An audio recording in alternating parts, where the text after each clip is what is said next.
આપણે ગઈકાલે ડાંગો આવવાની હતી, તો એ માટે આપણે શાહ ખોલી અને હળની સર મારી દીધી છે.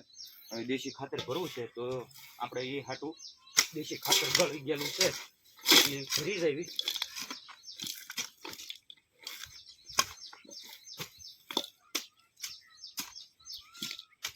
આ સારું ઓહવાઈ ગયેલું સાણિયું ખાતર છે, એ આપણે હવે લઈ જઈએ છીએ.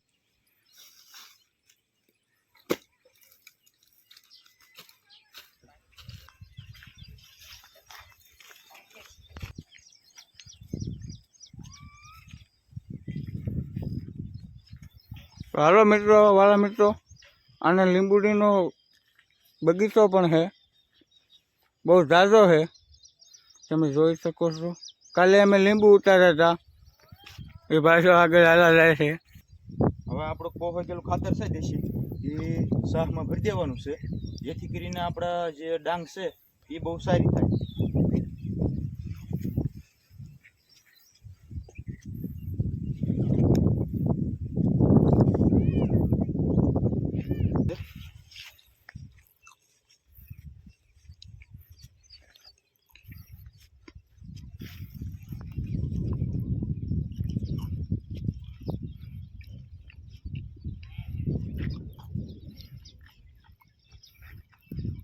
ખાતર આપણું કમ્પ્લીટ થઈ ગયું છે. હવે આવો ડાંગના રોપ લઈ આવી. આપણી આ ડાંગનો રોપ આવી ગયો છે, અને ગુજરાતમાંથી આણંદ જિલ્લામાંથી બાબુભાઈ કરીને છે, તેઓ આપણા મિત્ર છે, અને આપણો રોપ બાબુભાઈ મિત્ર છે આણંદથી. તેઓએ આપણે પ્રયોગ કરવો હતો, તે માટે આપણને આ ડાંગના રોપા મોકલ્યા હતા, એટલે કે આપણી ભાષામાં ચોખા કહેવાય એ છે. અને આ આપણે પાણીની હોજ છે એની અંદર મૂકી દીધા હતા આણંદ, એટલે 1 થી 1.5 દિવસની અંદર મૂળિયા એટલા બધા વિકાસ થઈ ગયા છે. અને હવે આવો આપણે રોપણી કરવા જઈએ.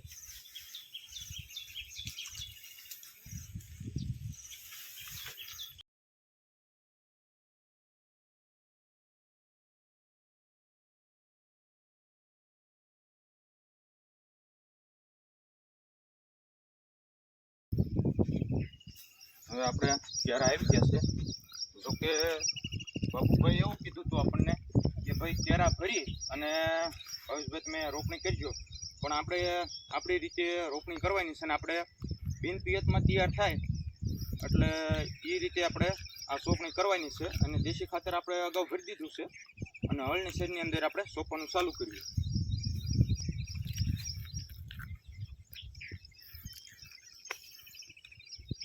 બાબુભાઈ આપણને 2 છોડ સોંપવાના કીધા હતા. આ છોડ છે ડાંગના, અને 2 છોડવા એક સાથે સોંપવાના કીધા હતા. એટલે આપણે અત્યારે કોરામાં સોંપી દેવી. હમણાં લાઇટ આવે એટલે આપણે આને પાણી આપી દઈશું.